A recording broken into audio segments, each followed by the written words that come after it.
Good morning and welcome to a special video. This is the car that I'm going to be driving 1,300 and a little bit miles to Benidorm in a YouTube challenge against Lee, aka the MacMaster, in his electric Porsche battery powered EV. It's not the most sensible car to have chosen, but let me tell you a little bit about the car and I'll explain why I'm gonna win. It's not a race. Now, if you've been following the channel in the last week, you will know that I was supposed to be doing the Benidorm drive in my green Volvo 850 TDI, which I'm now not doing for a number of reasons, partly because the car is not ready. The parts that I ordered from Autodoc never arrived to do all the suspension properly, but also we've got an issue with a door handle and it doesn't have a sunroof, and I am now taking my family down with me as well. So when I get down to Benidorm, I will then drive further south towards Malaga and my family will come and meet me, my wife and two children. And I wanted a nice luxurious car with a sunroof that was a little bit more than the shed that was the green 850 TDI. So I thought, this is a bit of a once in a lifetime trip. It's a YouTube challenge. It's going to be a bit special. I should splash out and get something a bit special. So I found on eBay a Volvo 850 T5 manual estate in red with beige leather. It was expensive. I won the bid. In fact, I won it on eBay when I'd had a little bit to drink and I was getting a bit excited. I didn't want to spend as much as I did. I spent £5,200, but I really wanted it and I was kind of treating myself because I never buy expensive things. Yeah, so I win the car. I contact the guy. It's 5,200 quid. I arranged for someone to go and get the car, but then when he went to view the car, when he was video calling me on WhatsApp underneath, like this bit here, from about there all the way to the back underneath, the car was rusted out. All the chassis rails were gone through. The box section was basically made up of holes. And I just thought, I don't mind that. I'm okay with that at 3.5 grand, but not at 5,200 quid. The car should have been perfect for that, and it wasn't. So I backed out of the sale. This was like 2 nights ago. I mean, we're T-minus less than 48 hours away from actually needing to leave for Benidorm. So then I got thinking, well, what am I going to buy instead? I'd now got in my head the idea of driving down in something nice and comfortable with a sunroof and air conditioning, and that was quite fast. And then I found this for sale. This car was for sale in Kidderminster. There was a young gentleman who was selling the car, and he even bought it to Halesowen, which is where I was. So there we go. How much have I paid for it? Do I have to tell you? Do you want to know? I don't really want to tell anyone.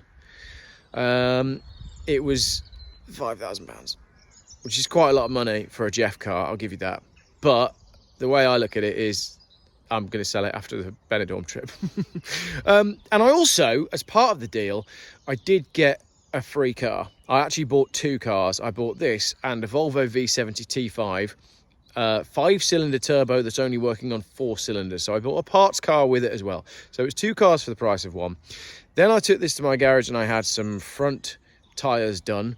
And then Colin at the garage phoned me and said, you also need some brake pads. And then he said, actually, I'm real sorry, but I also had to do a caliper. So the bill for this car on Benidorm prep was another £500. So, okay, all right, don't hate me, don't unsubscribe because I spent a little bit more money on this car. I'm not going to make it a regular thing, okay? This is a rather special car. For many Volvo people, this is kind of peak Volvo estate car. So this is a 247 horsepower. Depending on who you speak to, they say the autos are 247 horsepower and the manuals are 252. It should be capable of there or thereabouts 150 miles an hour. This one's got an automatic gearbox and it's just a lovely thing. I've kind of always wanted one. And the V70 doesn't have the classic car kudos money that the 850s have. So a very, very good Volvo 850 R or T5R is a lot more money than this. And again, this is getting into like the spirit of Geoff buys cars. So instead of the 850 that I nearly bought, if I'd been doing the challenge in the 850 that I was talking about buying, I would be driving down to Benidorm in the very best example of that breed that was bought at the absolute top of its value curve, if that makes sense. Instead, with the V70, this is not the very best example of that breed, and I have bought much lower down the value curve, which is why I am more comfortable financially in this than I was the 850 T5 manual that I was looking at. If you're not that into cars, then I apologise, that doesn't make sense. But if you are into cars and you're into classic car values, I think you can see, and you're probably with me, as to why I'm happier with my money in the V70 as opposed to the 850. Notwithstanding the fact that the 850 needed £1,000 worth of welding doing to the rear end. Let me show you the car and then I'll talk about history. The R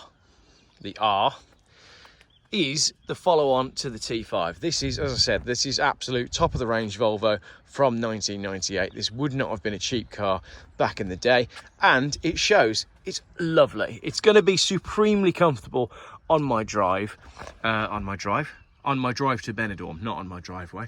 I have tried to change the stereo, but unfortunately, because this car has a complex array of amplifiers and stuff, it's not quite compatible. I need another wiring loom or something because there's multiple plugs on the back of the stereo. So we may have to go back to the original stereo for this trip. This is why it's not compatible. My stereo only has that and that, but this has main sub, CD, Dolby and amp.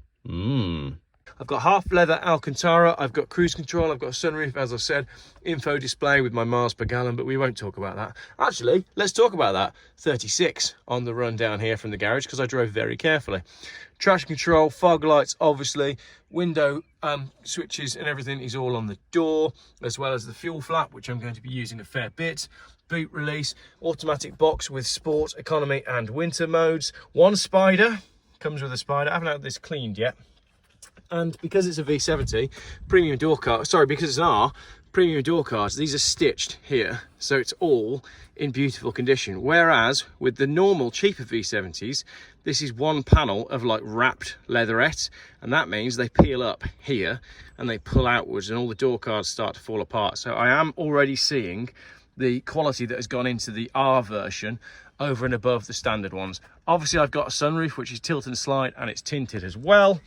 The back's looking rather lovely. I've got a 12-volt charging point down there which I don't have in the 850, which is very handy for the kids. Stacks and stacks of paperwork over there, and it's just generally a very nice car. I've got a huge boot, obviously, because it's an old-fashioned traditional square Volvo estate. Got my stop lock, got my cardigan, got my spare tyre. I'll show you the engine. Like all of the good Volvo turbos, we have a 20-valve turbocharged petrol engine. I don't know if it's 2.3 or 2.5, but I will put that in the comments. I know the 850 T5s were 2.3, but did they grow the displacement for the V70? I'm not sure, but I'm going to go sit down and edit this video and learn that, so I'll tell you. But basically, it's nice and fast, nice and comfortable, and it's going to be an interesting one for the Benidorm challenge against the Taycan. Now, usually what I do when I do a challenge with Lee is I go and buy some form of diesel car that I know is going to absolutely trounce him.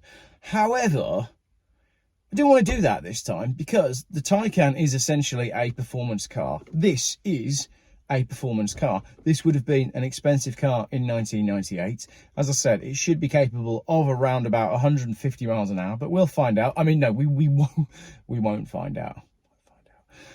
So, of all the challenges we've done, I think this is actually a much fairer comparison. Now, spoken to Lee today, he's getting more and more confident about the charging network through Europe. So we're starting at Calais, essentially. We have a hotel in Dover. Then we're getting on the ferry. 6:45, I think the ferry is in the morning. So we'll be over there by the time you watch this video. 8 in the morning we get into France. That gives us a long run all the way down to Millau. The plan is to do Calais to Millau in one day, and that's 500 or 600 miles. That's a big hit. I know that I'm going to have to put a few tanks of fuel in this because I think my range is going to be closer to 350, 400 miles to a tank, whereas in the diesel version of this, I can get 700 miles out of a tank. So I'm kind of being kind to Lee by being an idiot and buying a more expensive, more powerful, faster car.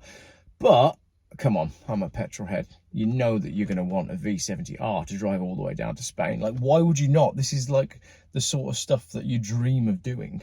So yeah, don't hate me for spending a little bit more money than I normally would. It's absolutely not going to become a habit. I'm out of my comfort zone in anything that's more than about 1,500 quid. You know that, and I know that. But at the same time, the car that I did buy that was less than 1,500 quid is a bit crap compared to this one, from like a quality and all the bits falling off, that point of view. Driving this car, everything feels like it's put together really well.